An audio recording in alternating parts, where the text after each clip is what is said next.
A low tonight of 54 degrees, and it's going to be clear skies tonight, a gorgeous night. And the weekend is going to be just the same. I'll have those full weather updates for you later on in the 6 o'clock report. WVTT's World News Roundup. Joining the world's biggest trade club is expected to boost Russia's growth and leave consumers with more money to spend.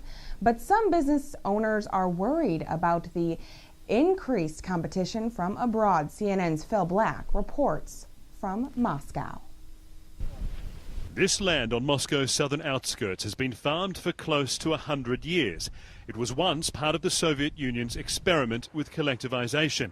And it's named after Lenin, the man who led Russia's communist revolution. The father of the Soviet state would not have wanted his country to have anything to do with the capitalist project like the World Trade Organization.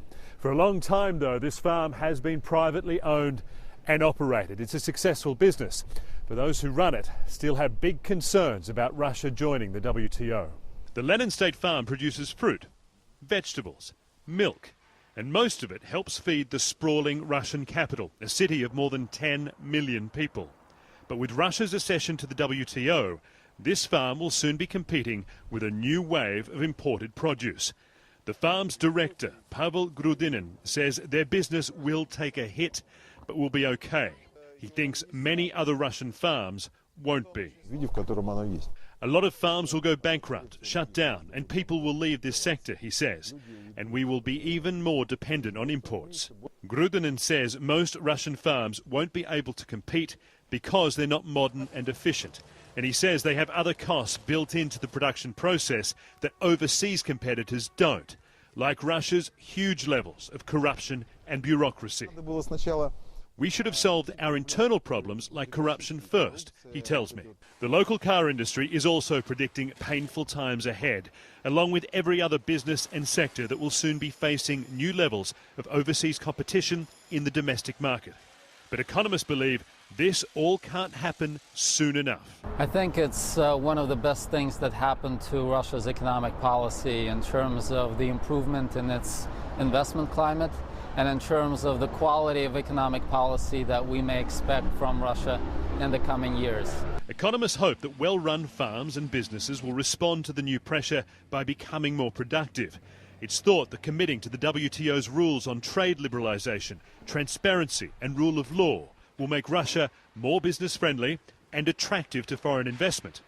And membership might even help Russia accomplish a very difficult economic goal: to move away from its almost complete dependency on oil and gas exports. I do see WTO accession as one of the most important tools for Russia to diversify its economy. And this is with regard to manufacturing, with regard to services, and with regard to agriculture as well. Joining the WTO is expected to trigger a significant increase in Russia's economic growth. But economists say that's only if individual farms, businesses, industries and the Russian government take advantage of the opportunities it presents.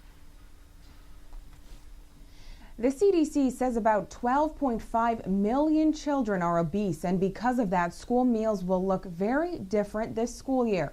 The food on their trays is expected to be fresher and healthier. Renee Marsh joins us from Washington to talk about the change in school lunch guidelines that were made in an effort to curb childhood obesity. Hey, baby, you want chicken or grilled cheese? At Barcroft Elementary in Arlington, Virginia, the chicken nuggets are baked, the bread is wheat, and the cheese is low sodium. The school lunch menu here and in school cafeterias across the country have been nutritionally revamped for the first time in 15 years. More fruits, more vegetables, more whole grains. Those are the strict new USDA guidelines schools will follow this school year. It's all a part of the Healthy Hunger Free Kids Act, championed by the First Lady and signed into law by President Obama.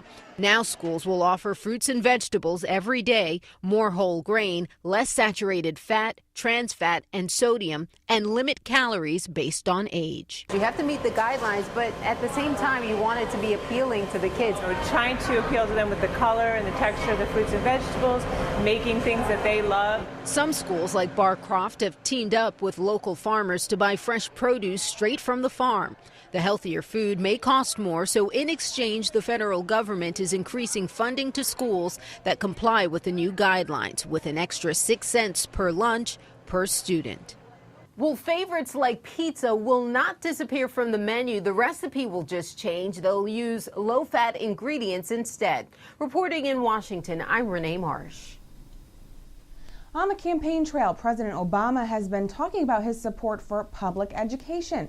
Meanwhile, his latest attack ad beats up on likely Republican presidential nominee Mitt Romney for his education ideas. CNN's fact checker Tom Foreman has been studying that ad and has this report card. Class size and what it means to how kids learn has been a long and hotly contested issue. President Obama and many educators clearly believe smaller classes with fewer students per teacher are the way to go. So his latest ad tries to school Mitt Romney on that subject. Some of our children's greatest experience have been in the smaller classrooms. But Mitt Romney says class sizes don't matter. And he supports Paul Ryan's budget, which could cut education by 20%. But let's dig into that lesson plan. Did Romney really say class sizes don't matter? No. If you had a class of 5, that would be terrific. If you had a class of 50, that's impossible. Addressing Philadelphia teachers in May, Romney cited an international study showing that sometimes schools with small classes fail. Sometimes schools with big classes succeed. Therefore, he says, class size should not be given excessive weight when we consider how to make our schools better. Now, certainly the president's education advisors would not agree. Or would they? In a 2010 speech to the American Enterprise Institute, Secretary of Education Arne Duncan said, sure, class size may matter up to 3rd grade. But in secondary schools at the high school level, districts may be able to save money without hurting students while allowing modest but smartly targeted increases in class size. In fact, it's interesting, teachers in Asia sometimes request larger class sizes because they think a broad distribution of students and skill levels can actually help accelerate student learning across the board. As for Paul Ryan's plan to cut education funding, the truth is, while education might suffer under a Ryan budget, how much would be cut and where is not clear. So the grade for this ad, I'm tempted to give it an F for false, but we'll go with M for misleading. Tom Foreman, CNN, Washington. Sports is next with WVTT's Derek Smith, and I'll also tell you what's up in weather. Don't go anywhere. Keep it locked on News Channel 25 WVTT.